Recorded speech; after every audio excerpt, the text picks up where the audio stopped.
Shalom HCC Families, sesaat lagi Anda akan menyaksikan atau mendengarkan Saat Teduh edisi hari ini. Mari persiapkan hati dan pikiran saudara untuk bersungguh-sungguh mengambil waktu, berdoa, dan menyembah Tuhan bersama-sama. Kami berdoa lewat Saat Teduh ini, saudara dikuatkan dan saudara diubahkan lewat firman Tuhan yang luar biasa.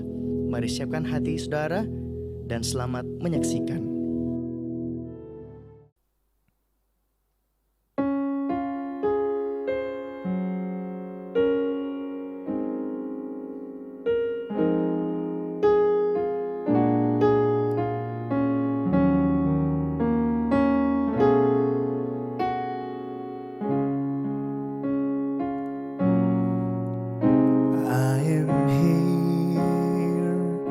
Because of your grace, I am here.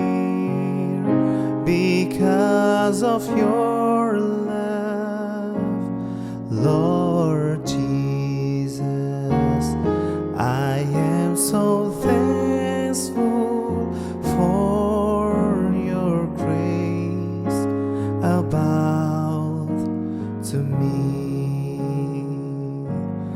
Ku ada sebab anugerah-Mu, ku ada karena kasih-Mu, Tuhan Yesus. Ku berterima kasih buat kasih rahmat-Mu. Terima kasih Yesus, oh Yesus. Terima kasih karena anugerah-Mu buat hidupku sekarang. Memuji-Mu selamanya.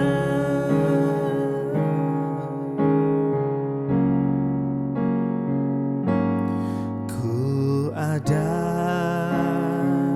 sebab anugerah-Mu, ku ada karena kasih-Mu, Tuhan Yesus. Ku berterima kasih buat kasih rahmat-Mu. Terima kasih Yesus, Yesus. Terima kasih hanya anugerah-Mu buat hidupku sekarang. Ku kan memuji-Mu selamanya. Thank you Jesus, oh Jesus, oh Jesus. Thank you Jesus. It's only by your grace that I could live today. Forever I will praise your name.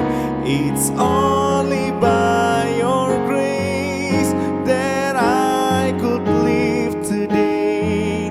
Forever I will praise your name. It's only by your grace that I could live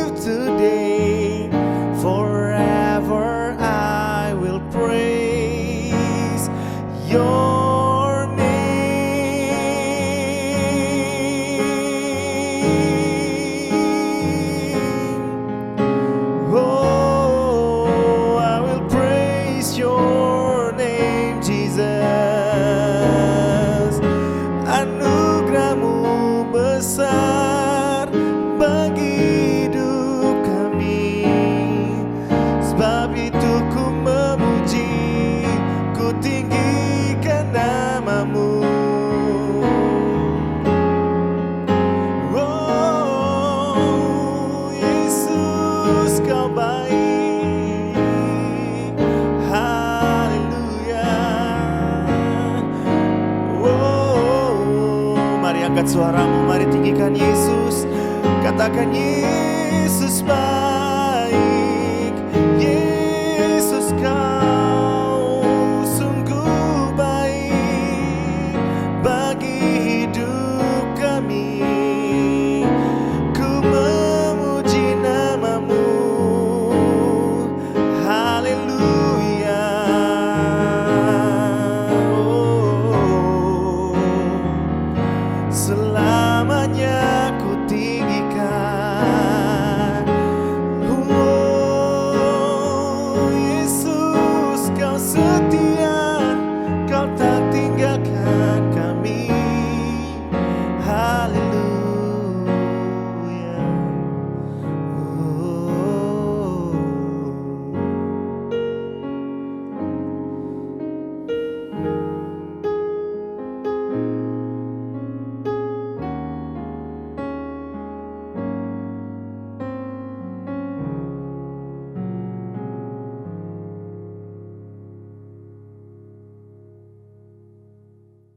Shalom saudara-saudara yang dikasihi oleh Tuhan. Saya percaya saudara-saudara dalam perlindungan Tuhan. Itu doa saya, bahwa saudara dalam pemeliharaan Tuhan setiap hari, setiap saat. Kita butuh pemeliharaan Tuhan, kita butuh perlindungan Tuhan dalam hidup kita. Saudara dikasihi Tuhan, kita akan mendengarkan kebenaran firman Tuhan. Tapi baiklah kita tundukkan kepala, kita menyerahkan diri kepada Tuhan, supaya firman ini sungguh-sungguh akan menjadi kekuatan dalam kehidupan kita. Kita satu dalam doa, kita berdoa. Ya Tuhan Yesus, kami di hadapan firman-Mu Tuhan, kami berdoa mengucap syukur atas pemeliharaan Tuhan dalam sepanjang kehidupan kami. Dan saat ini Tuhan, kami akan mendengarkan kebenaran firman Tuhan. Kiranya Tuhan menerangi hati dan pikiran kami, sehingga apa yang kami boleh dengar saat ini Tuhan dari firman-Mu boleh sungguh-sungguh menjadi kekuatan baru bagi hidup kami. Demi nama Tuhan Yesus kami berdoa mengucap syukur. Haleluya. Amin. Saudara-saudaraku yang dikasihi Tuhan, kita akan belajar dengan satu tema, yaitu tabut Allah. Tabut Allah, saudara-saudara yang dikasihi Tuhan, dalam Alkitab dicatat sebanyak 185 kali. Itu artinya saudara-saudara bahwa tabut ini sangat penting untuk dipahami. Tabut ini sangat penting untuk kita ketahui, kita pelajari dalam hidup kita. Dalam Ibrani pasal yang ke-9 ayat 4, saudara, di sana menuliskan, di situ terdapat mezbah pembakaran ukupan dari emas dan tabut perjanjian yang seluruhnya disalut dengan emas. Di dalam tabut perjanjian itu tersimpan buli-buli emas berisi manna, tongkat Harun yang pernah bertunas, dan loh-loh batu yang bertuliskan perjanjian. Dalam Ibrani pasal yang ke-9 ayat 4 menerangkan bahwa di dalam tabut Allah itu, di dalam tabut perjanjian itu, ada 3 hal yang kita bisa temukan di sana. Yang pertama adalah tongkat Harun yang bertunas. Yang kedua, loh-loh batu yang bertuliskan perjanjian. Yang ketiga adalah buli-buli emas berisi manna.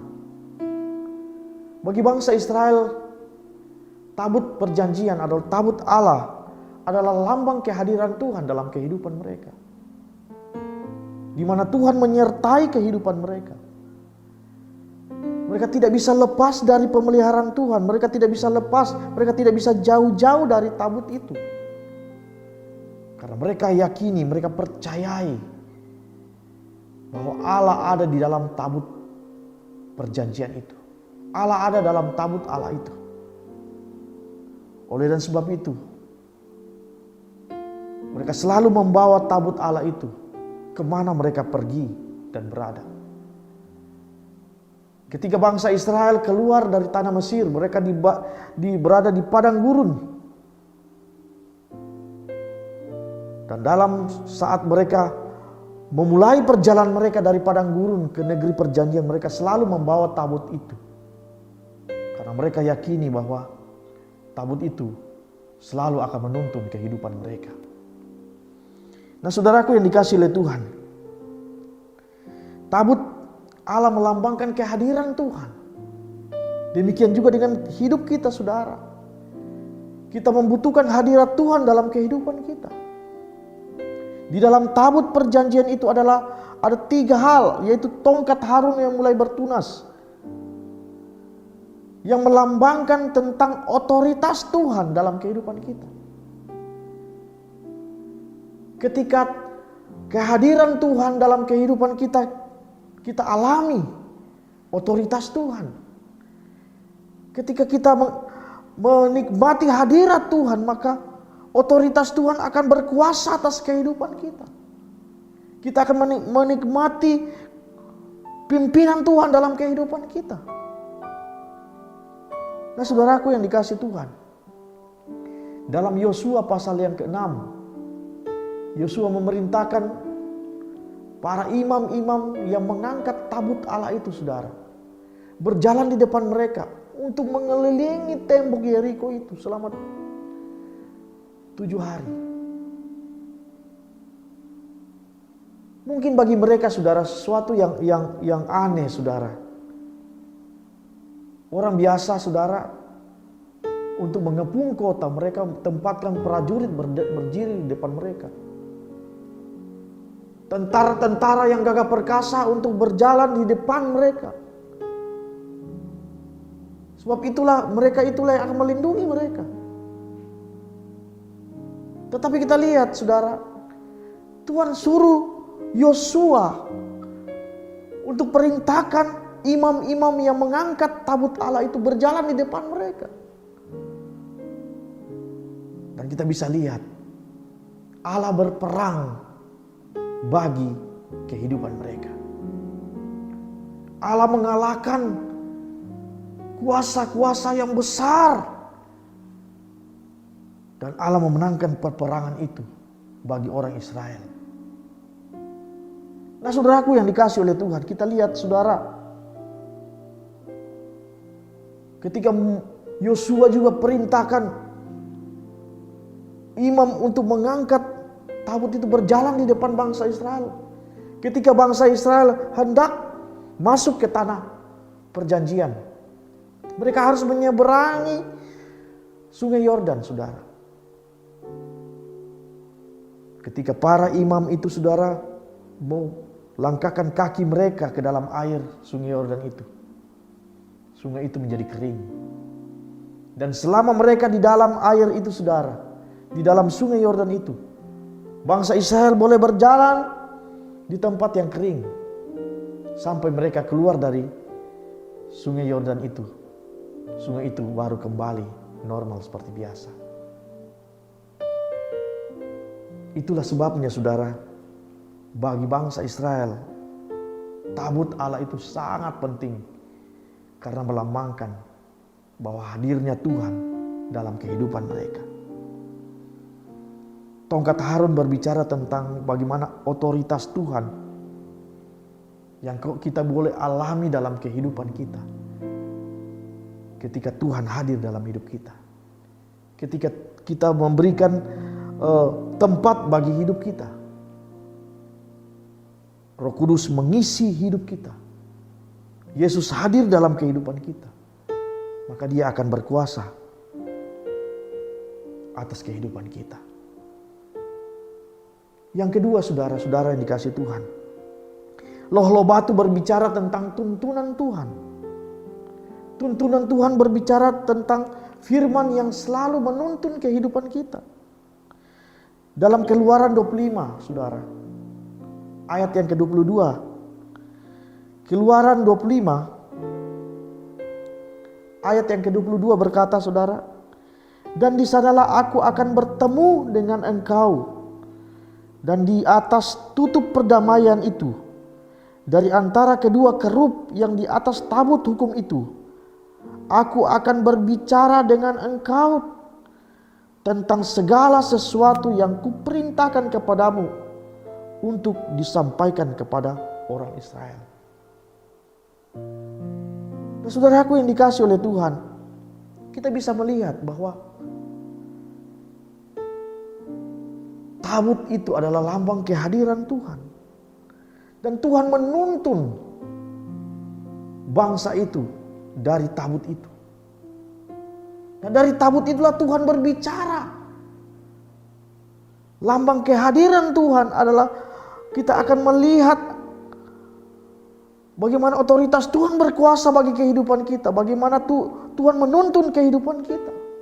Kalau kita berada dalam hadirat Tuhan, kita akan menikmati tuntunan Tuhan. Karena kehadiran Tuhan itu, Tuhan akan berbicara melalui firman-Nya. Apa yang harus kita kerjakan dalam kehidupan kita. Mungkin kali saudara kita pernah berpikir bahwa apa yang saya harus lakukan dalam situasi yang seperti ini. Ketika saudara mengalami masa-masa sulit, saudara sulit untuk mendapatkan apa yang saudara harus kerjakan. Kita perlu kehendak Tuhan. Kita perlu tuntunan Tuhan dalam kehidupan kita. Supaya kita tidak salah melangkah dalam kehidupan kita. Supaya kita tidak bisa tersesat dalam hidup kita. Kita perlu tuntunan Tuhan. Untuk mendapat tuntunan Tuhan kita harus dekat-dekat dengan hadirat Tuhan. Kita harus dekat dengan tabut Allah, yaitu kehadiran Tuhan dalam hidup kita.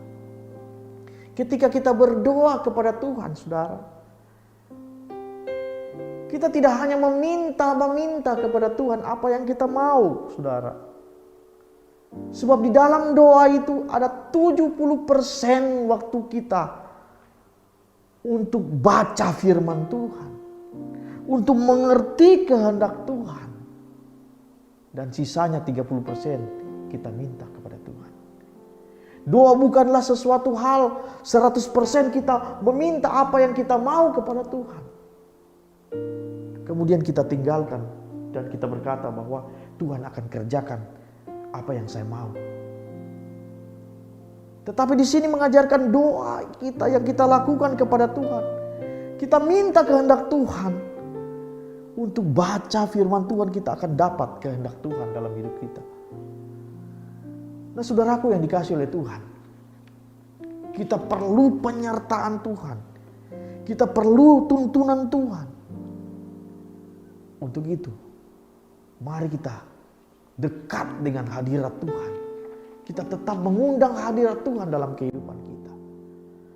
Dan yang ketiga, di dalam tabut Allah itu, saudara, ada yang namanya buli-buli emas berisi mana. Mana ini melambangkan pemeliharaan Tuhan dalam kehidupan kita. Di masa-masa sulit sekalipun seperti ini, saudara. Kalau saudara dekat-dekat dengan hadirat Tuhan, percayalah saudara, hidup saudara pasti dipelihara Tuhan. Saudara tidak akan pernah kekurangan, saudara. Mungkin masa-masa ini adalah masa-masa yang sulit bagi ekonomi kita. Hal yang sama, saudara, bagi bangsa Israel. Selama 40 tahun mereka tidak bercocok tanam. Mereka berada di padang yang tandus. Tidak ada apa-apa, saudara. Tetapi selama kehadiran Tuhan itu ada dalam kehidupan mereka, mereka boleh hidup. Mereka boleh serba berkecukupan. Mereka tidak kekurangan. Mereka diberi makan oleh Tuhan. Mereka selalu melihat pemeliharaan Tuhan dalam kehidupan mereka. Apa yang kita alami hari-hari ini, saudara? Apa yang kita rasakan hari-hari ini? Mungkin saudara-saudara mengalami masa-masa sulit. Mungkin saudara mengalami persoalan dalam kehidupan rumah tangga saudara. Jangan dekat-dekat, jangan jauh-jauh dari Tuhan. Jangan jauh-jauh dari hadirat Tuhan. Kalau saudara hidup dalam hadirat Tuhan, saudara, otoritas Tuhan akan bekerja, kuasa Tuhan akan bekerja bagi hidup saudara. Tuntunan Tuhan akan terjadi bagi hidup saudara. Tuhan akan menerangkan kepada saudara apa yang saudara harus lakukan. Apa yang saudara harus kerjakan untuk masa depan saudara. Tuhan akan berbicara melalui firman-Nya. Dan Tuhan akan memelihara kehidupan saudara. Kita tundukkan kepala kita berdoa. Sekali lagi Tuhan, kami berdoa kepadamu Tuhan.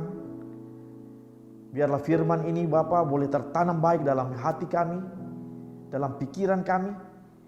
Sehingga firman ini sungguh-sungguh menjadi kekuatan baru bagi hidup kami. Kekuatan yang menerangi kami Tuhan, menyinari hidup kami. Sehingga kami tidak boleh